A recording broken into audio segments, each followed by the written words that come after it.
बिहारी नाथ भगवान की, सीताराम लक्ष्मण हनुमान भरत शत्रुघ्न महाराज की, श्री श्री जगन्नाथ सुभद्रा बलदेव सुदर्शन जी महाराज की, नरसिंह भगवान की, राज प्रहलाद की, बहुत सुंदर महाप्रभु नित्यानंद प्रभु की जय। गुरु महाराज शिला भक्तिपाद की, गुरु महाराज शिला प्रभुपाद कोटि वैष्णव हाय गो।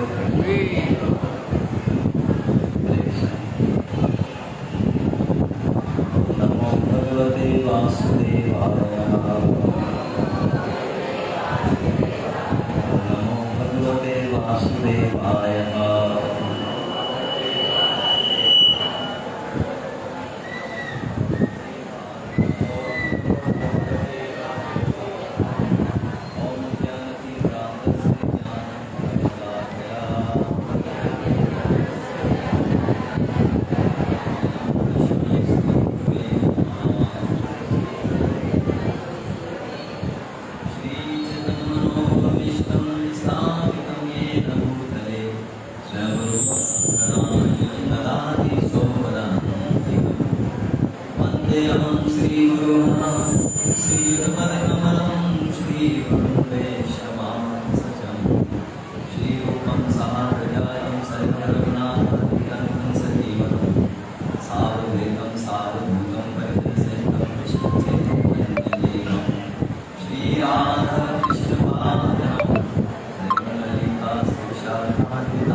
तेषां सततयुक्तानां, यहाँ वो शब्द सतत, कंटिन्यूस, लगातार भगवान के सततम कृत्य,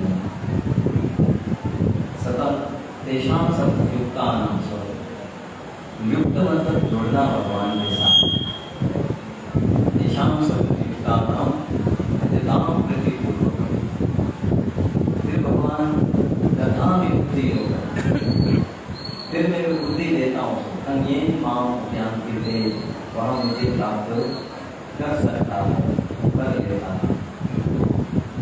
तो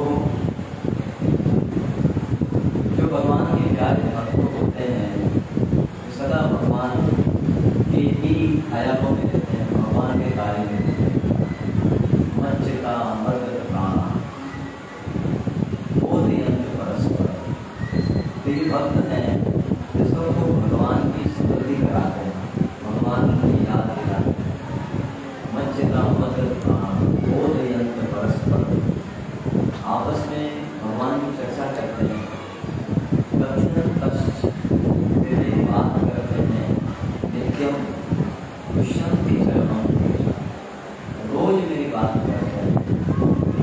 एक दिन नहीं कि बस ये थोड़ा सा हो गया उसके बाद खत्म हो गया नहीं, परंतु ये कलिकाल है। इस घोर कलिकाल में भगवान को याद करना बड़ा कठिन कार्य है, इतना सरल नहीं है, क्योंकि जीव संसार में आकर के संसार के जाल में ऐसा उलझ जाता है कि इससे वो जानकर के बाहर नहीं निकल पाता। हमको बोध करता है कि मैं भगवान के मंदिर जाऊँ, भगवान के भक्तों का संग करूँ, परंतु उसे समय नहीं मिल पाता है और वो नहीं जा पाता। बड़ा दुर्लभ है इस मनुष्य जन्म में उसको भगवान की स्मृति का कोई योग्य मिल जाए, योग मिल जाए, कोई अच्छा साधन उसे मिल जाए जिससे वो भगवान को याद करे, श्री हरि को याद। यह मानव शरीर इतना सरलता से एक तो नहीं मिलता। कई युगों के बाद भगवान इस पर कृपा करके उसे शरीर देते हैं, और इस शरीर में आकर के जिसने भगवान को नहीं भजा है उसने अपने समय को व्यर्थ करवा दिया। समझ लो कि किसी के पास बहुत बड़ी निधि आ गई है और वो उसका सदुपयोग कर सकता है, परंतु वह उसका सदुपयोग न करके उसको जाया करता रहता है, उससे क्या कहेंगे। तो विपदा जो है इंसान पर कब रहती है, जब तब सुमिरन भजन ना हो, जब तक जब भगवान का सुमिरन और भजन नहीं होता है तो जीव जो भगवान की त्रिगुणमयी माया है उससे प्रभावित होता ही रहता है। आदिदेवी अधिपति आध्यात्मिक कृपा उस जीव को सताते रहते हैं। तो जीवन के अंदर सबसे जो दुर्लभ वस्तु है, सबसे जो दुर्लभ वस्तु है वो सत्य का संग मिलना। जैसे आप सब यहाँ पर महात्मा सब यहाँ पर आए, जरूर आप भगवान के बिल्कुल करीब हैं, कि आप भगवान को याद करते हैं। तो बात कहा करते हैं कि कम से कम दिन में आखिरी संध्या में एक समय तो आप भगवान को याद करते हैं। कृष्णार्जुन का ये धर्म है कि वो अपने कृष्ण को अच्छा बनाना चाहता है, उससे कम से कम एक दफा अपने घर में भगवान का कीर्तन, भगवान की आरती जरूर करनी चाहिए, इससे भगवान की स्मृति बनी रहती है।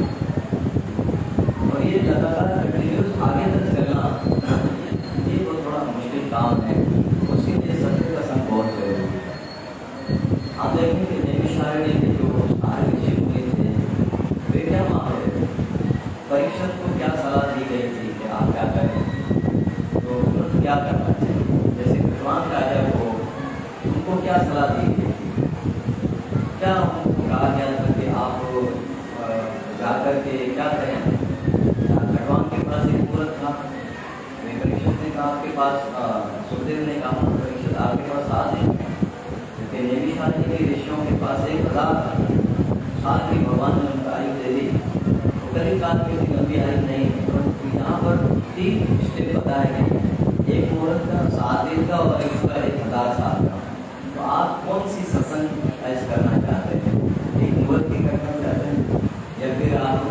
आधुनिक करना चाहते हैं, या फिर 1000 साल की या पूरी जिंदगी किया सत्संग के लिए तो वहाँ वेतन कष्ट कर रहा था, परंतु उसमें आपका दृढ़ व्रत होना है।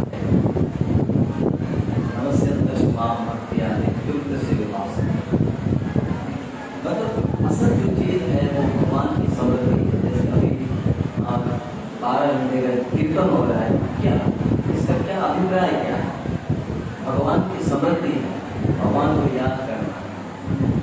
तो भूल गया है जी भगवान, ये वैष्णव लोगों की बड़ी कृपा होती है कि उसको याद करके उसको जगाते हैं और उसे कहते हैं हरि का नाम, भगवान का नाम।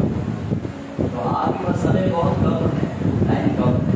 परीक्षित कह रहे थे मेरे पास टाइम कम है, तो कहा कि भगवान के पास बहुत ज़्यादा कम टाइम था, आपके पास तो 7 दिन है, उसके बाद 1 मोहर। अरे भगवान की इतनी शक्ति थी कि वो देवताओं की मदद करने के लिए वहाँ जब दिन खत्म हो गया उसने पूछा कि महाराज मेरा समय कहता है, महाराज आपके पास समय बहुत कम है, आपका जीवन समाप्त होने वाला है। तो कहा तुरंत मुझे अपनी राजधानी में पहुँचाया, तुरंत अंतर्धान की शक्ति उनके पास पहुँचा दिया। वहाँ पर उन्होंने गुरुदेव से पूछा क्या करूँ, बोले तत्क्षण सब कुछ आशा भरोसा छोड़ करके और भगवत समृद्धि में लग जाए, भगवान को याद करना शुरू कर दे, आज दूसरे घड़ी को याद करना शुरू कर, और इस तरह से भगवान की मुक्ति हो। तो अंतकाल सममित समृद्ध मुक्तवा करे, जो अंतकाल में भगवान का नाम सिमरण करते हैं उनकी मोक्ष हो जाती है, हमें भगवत प्राप्ति को प्राप्त कर लेते हैं।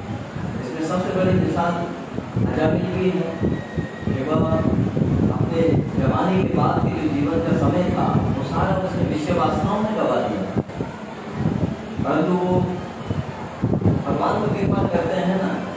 भगवद गीता की दूसरे अध्याय के 40वें श्लोक में कहते हैं कि जो लोग भगवान कहते हैं कि मेरे लिए कर्म करते हैं, मेरे लिए जो काम करते हैं उसका न कभी ह्रास होता है न कभी नाश होता है, इस पद में की गई हर प्रगति भी महान वैसे रखा करती है। तो अजामिल क्या है कि वहाँ अपने पिता को संविधान लाकर दिया करता था भगवान की पूजा सेवा के लिए, तो वही भगवान ने उसका याद करके वो उसके ऊपर कृपा की और साधु संतों को उसके घर देना, और फिर उसको कहा कि आप अपने बच्चे का नाम ये रखते नारायण रखते हैं। उसने ठीक है ये आपकी दक्षिणा हो गई। तो कई लोग दक्षिणा देने में उनको थोड़ी आपत्ति होती है, चलो आप ऐसे नहीं ऐसे करें, वैसे हो गया। तो उसने फिर उससे ज़्यादा प्रेम होता है तो सबसे छोटा बच्चा हो जाता है। तो मृत्यु के समय जब यमदूत आया उसके सामने तो उसने अपने बेटे को उठाया, एक दफा उसको देख तो लो, आंखों से नारायण शब्द उच्चारण किया, तो तत्क्षण वहाँ पर भगवान के भक्त इंतजार में, फिर भगवान भी उसमें देखे कभी मेरा नाम ले रहे बस, क्योंकि अभी इसकी मृत्यु का समय है। तो ऐसे कोई भगवान का नाम नहीं लेता, यज्ञ को आपके समय भाव हम तक जयंती करेंगे। जब सारी जिंदगी जो कर्म किया है बंधम जीवती कौन तेरा सदा भाव भावितम, उसी में भावित होकर के जीव मृत्यु को प्राप्त होता है, और फिर वैसा ही उसको दूसरा जन्म लेना पड़ता है। तो जो हम संसार या कुछ भी देते हैं वो रिटर्न हमें वापस मिलता है। इस दुनिया में हम जो कुछ करते हैं तो अपने लिए करते हैं, किसी और के लिए नहीं करते हैं। किसी को नुकसान भी पहुंचा रहे हैं तो हम अपने लिए कर रहे हैं, अगर फायदा पहुंचा रहे हैं तो वो भी हम अपने लिए कर रहे हैं। ये प्रकृति का नियम है, ये कुदरत का नियम है कि आप जो करोगे वो आपको रिटर्न दे दिया जाएगा, मुनाफे के साथ दिया जाएगा या ब्याज के साथ आपको दिया जाएगा। तो आप अभी सोच रहे हैं कि आप क्या करना चाहते हैं, क्या करना चाहते हैं। तो रात दिन जो इस तरह से अपराध कर रहा था वो उस बात को भगवान ने याद किया। दूसरे अध्याय के 40वें श्लोक में भगवान ने कहा कि इस पद में की गई भी अलग प्रगति भी महान ऐसे रखा। तो आप कोई भी सत्संग जीवन के अंदर की है कहीं पर भी भगवान उसको याद जरूर रखते हैं। आप हर भूल जाएंगे आपने कुछ सत्संग किया है। तो पूर्व जन्म के पुण्य होते हैं तब ये समाज होता है, ऐसे नहीं।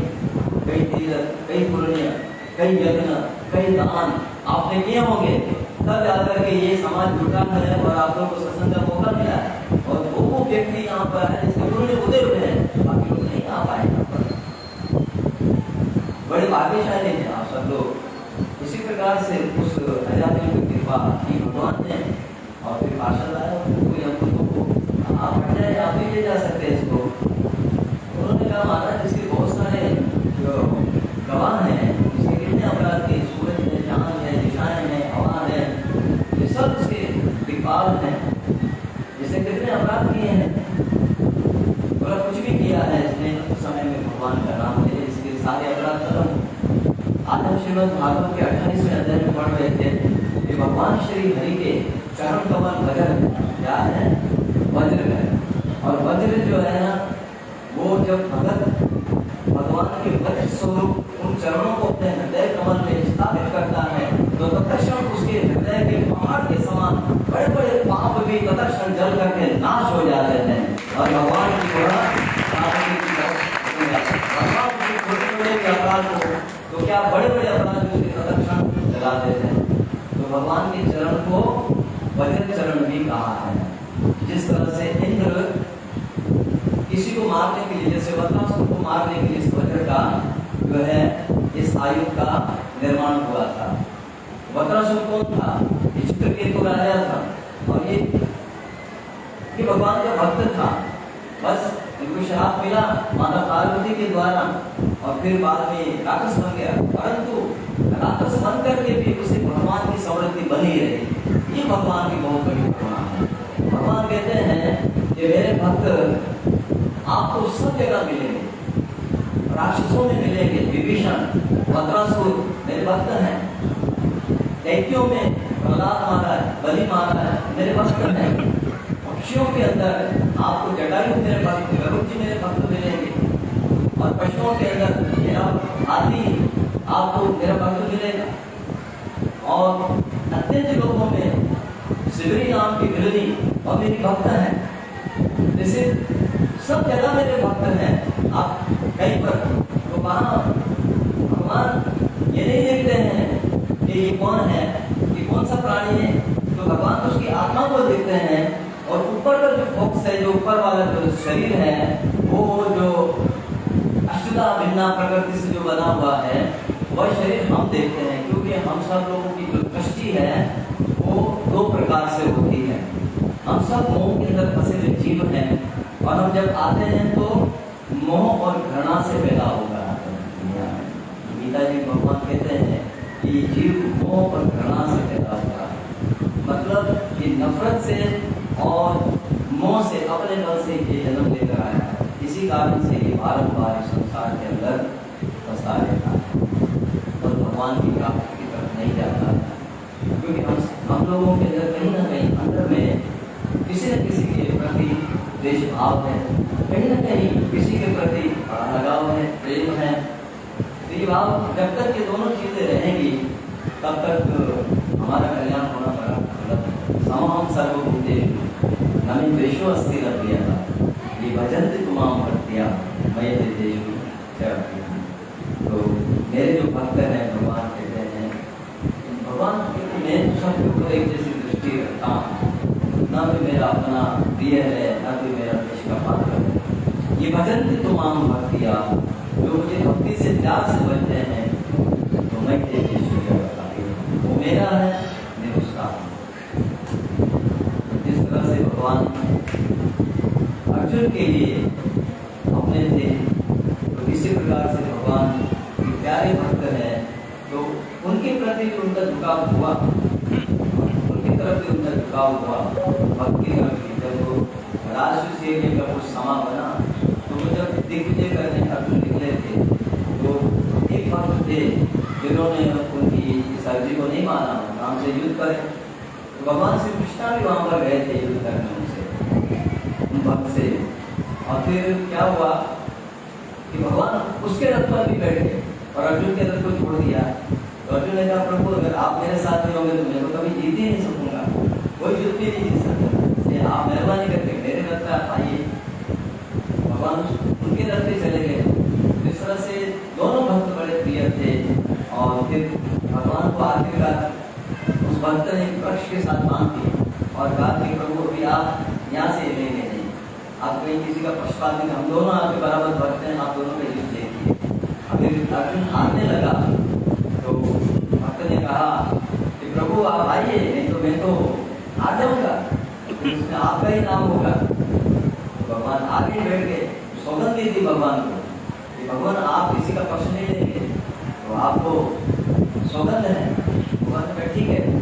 फिर भगवान ने कहा कि जब उस भक्त ने कहा कि प्रभु आपने तो कसम खाई थी और फिर आपने पक्ष ले लिया, तो कहा जिसने कसम खाई उससे जाकर कही मैंने कसम नहीं खाई है।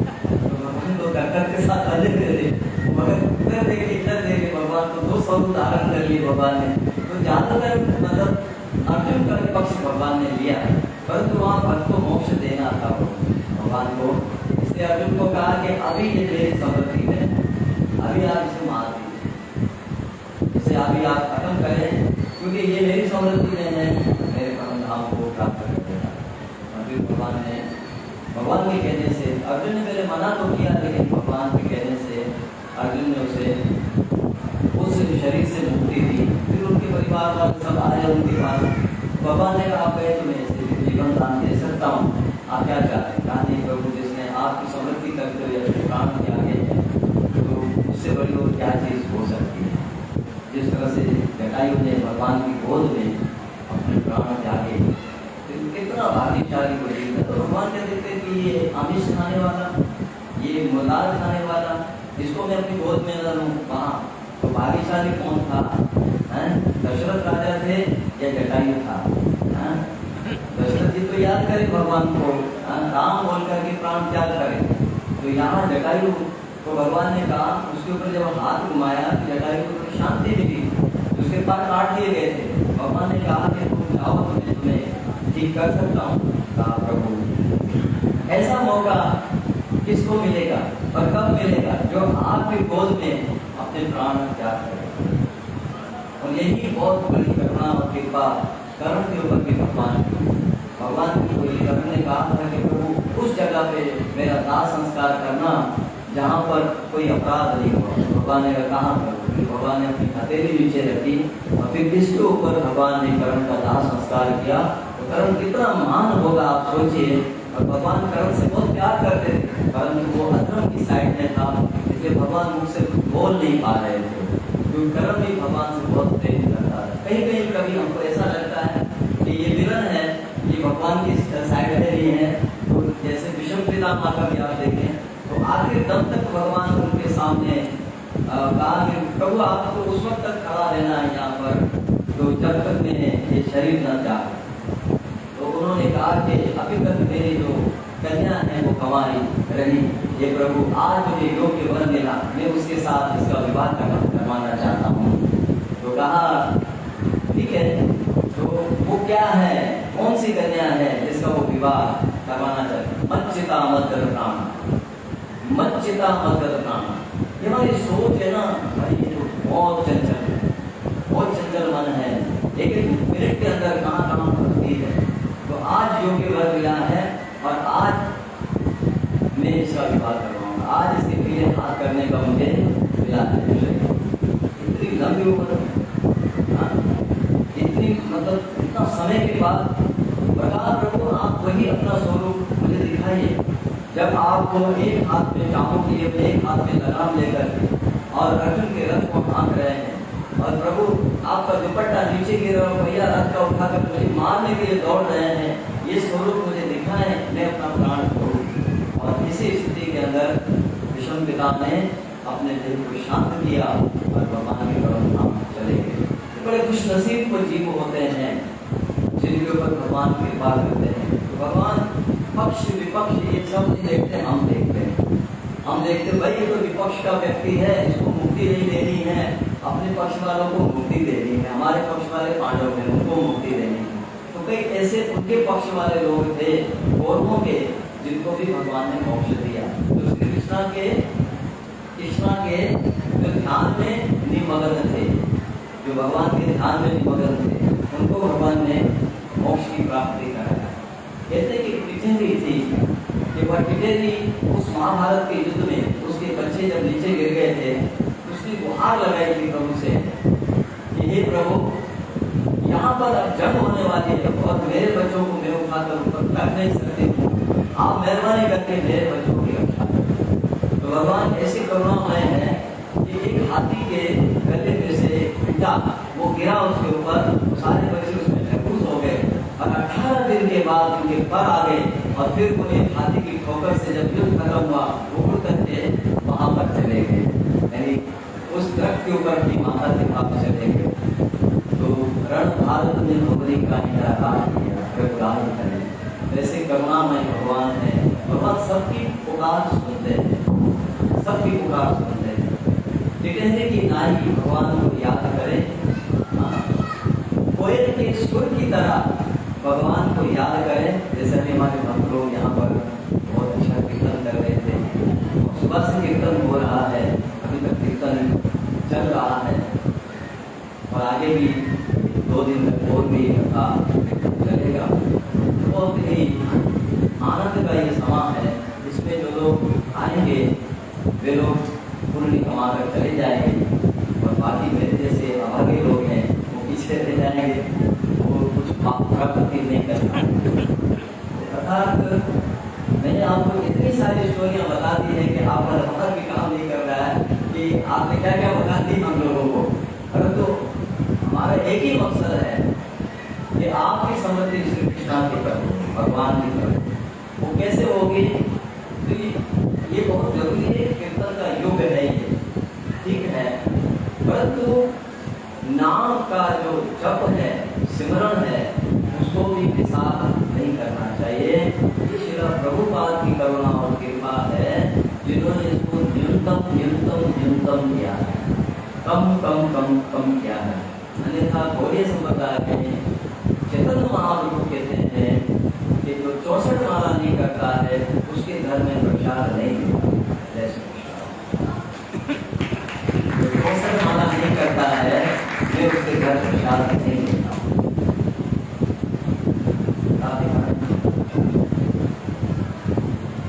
किताब इसका नाम है इसी जन्म में श्री कृष्ण क्रांति, भगवत क्रांति। बहुत बड़े संत है हमारे गौड़ीय समुदाय के,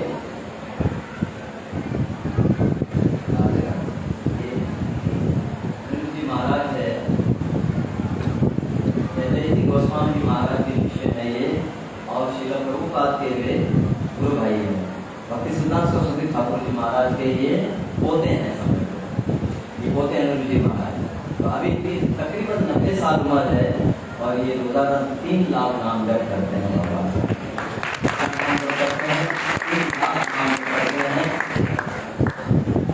रात 2:30 बजे स्टार्ट करते हैं और फिर जब तक उनकी ये खत्म नहीं होता तब तक वो भगवान का भजन करते हैं। हरे कृष्णा कृष्ण कृष्ण हरे राम हरे राम। और उनके गुरुदेव ने को आशीर्वाद दिया है कि जो आपके साथ संपर्क करेगा वो भी 64 माला कर सकते अगर आपने उस पर कृपा कर दी। तो उन्होंने कहा कि जब महाराज जी ने कहा कि जब आग जलती है ना, लोहा गर्म होता है ना, उस वक्त उसके साथ में दूसरी भी चीजें गर्म हो जाती है। अगर लोहा ठंडा होता है ना तो वो ठंडा लोहा दूसरे लोहे को वो गर्म नहीं कर सकता है। मतलब जिसकी साधना बहुत कम है, जिसका नाम बहुत कम है, वो किसी भक्त के अंदर भगवान के नाम को बहुत ज़्यादा ला नहीं सकता, उसके लिए बहुत मुश्किल है। तो अपनी साधना को बढ़ाना चाहिए, यानी नाम जो हमारे गुरुदेव ने हमें दिया है उसको सिर्फ 16 तक सीमित न करके हमें उसको आगे बढ़ाना चाहिए। संकीर्तन बढ़िया है, बहुत बढ़िया है। महाप्रभु हमेशा ये करते थे, श्री निवास जी के आश्रम में चैतन्य महाप्रभु कुछ भक्तों के साथ मिलकर के ही भगवान का एक कीर्तन करते थे, कीर्तन किया करते थे और अपने नाम का भी स्मरण किया करते थे। भक्तों को आदेश दिया करते थे कि आप कम से कम 64 माला करें भगवान की। बाकी 64 से ज़्यादा जो माला करते हैं जिसके ऊपर भगवान की कृपा होती है। तो आप कहेंगे इस महाराज की आप बता रहे हैं तो वो क्या 1 साल से कर रहे हैं? नहीं नहीं भाई, उनको करीबन 20 साल हो गए हैं और वो पहले 64 माला जपा करते थे और उनको प्रेम भी तो तकरीबन 14-15 साल की उम्र में उनको गुरु मिल गए थे। गोस्वामी जी महाराज, गोविंद देव जी महाराज के मंदिर जयपुर के अंदर जो मंदिर है वहाँ पर उधर में नृत्य हो रहा था, ये कीर्तन हो रहा था, महाराज डांस कर रहे थे तो उसमें एक उनके पीछे भागे थे और उनको कहा महाराज जी मैं आपसे मिलना चाहता हूँ। कहा कि आप आ जाइए जहाँ पर मैं ठहरा हूँ। तो वहाँ बैठ करके उन्होंने नाम दिया, बोले ये नाम आप जपा करो। तो लेकिन ये जो महात्मा है ना, ये जो नाम होता है ना, नाम भगवान का, हरे कृष्ण कृष्ण कृष्ण हरे हरे, हरे राम, ये महामंत्र जो है ना, ये सिद्ध भी होता है। आपको इस बात का शायद पता नहीं होगा, ये सिद्ध होता है। जैसे मंत्र जो लोग सिद्ध करते हैं, ये सिद्ध होता है। जब आपके प्रकाश का इस मंत्र में बहुत आगे निकल जाता है, सिद्ध हो जाता है, फिर आपका जो वचन होता है वो कभी खाली नहीं जाता, जो आप बोलते हैं वो काम होता है। तो 10 साल तक इन्होंने ये जो क्या बोलते हैं वाक सिद्धि, इसको उन्होंने लुटाया था। और कई लोग इनके चरण में आते थे महाराज जी के, और ये महाराज जी जो थे ये होम्योपैथी के डॉक्टर थे। और कितने लोग इनकी शरण में आते थे और उनसे कहते थे कि महाराज जी मुझे बीमारी, कहते जाओ ठीक हो जाओ, ठीक हो जाता था। नाम के प्रताप से कई लोग, यहाँ तक कैंसर के मरीज तक भी इनके पास आए। उनको कहा कि अभी आपको मरना है, डॉक्टर ने तो आपको बोल दिया कि आप 1 महीना 2 महीना जिएंगे, तो इससे बेहतर आप हरि नाम करें, भगवान का नाम कीजिए। तो कितना करो महाराज जी? बोला आपको कम से कम 64 माला करना, फिर आगे आप कितना करना चाहते हैं करें, क्योंकि मरना तो है। फिर 64 माला तो क्या 100 माला करते थे, और आखिर में पता चला कि उनका ब्लड कैंसर खत्म हो गया, और ये सब खत्म हो गया, स्वस्थ हो गए। ये उनकी बहुत सारी स्टोरियां हैं जिसमें इस नाम का प्रभाव बताया गया है, भगवान के नाम का। ये नाम का जो प्रभाव है आपके जीवन के अंदर कितनी परिवर्तन लेकर आया है, आप सोचिए। अगर ये कृष्ण भावनामृत का प्रचार न होता है पाकिस्तान के अंदर, तो क्या आज सब आप लोग इस अवस्था में होते? बिल्कुल नहीं होते। आप तो कहीं बैठ करके इस समय जो मेरी अवस्था के होते वो ड्रिंकिंग करते, या तो वो दुनिया से चले जाते, 20 साल पहले निकल जाते यहाँ से, दुनिया से, तो अपने बर्बादी करके चले जाते पहले से। आज जो महाप्रभु की कृपा हुई है पूरे वर्ल्ड के ऊपर, पूरे दुनिया के ऊपर, ये एक बहुत बड़ा करिश्मा है। छोटा करिश्मा नहीं है, प्रभुपाद निमित्त है।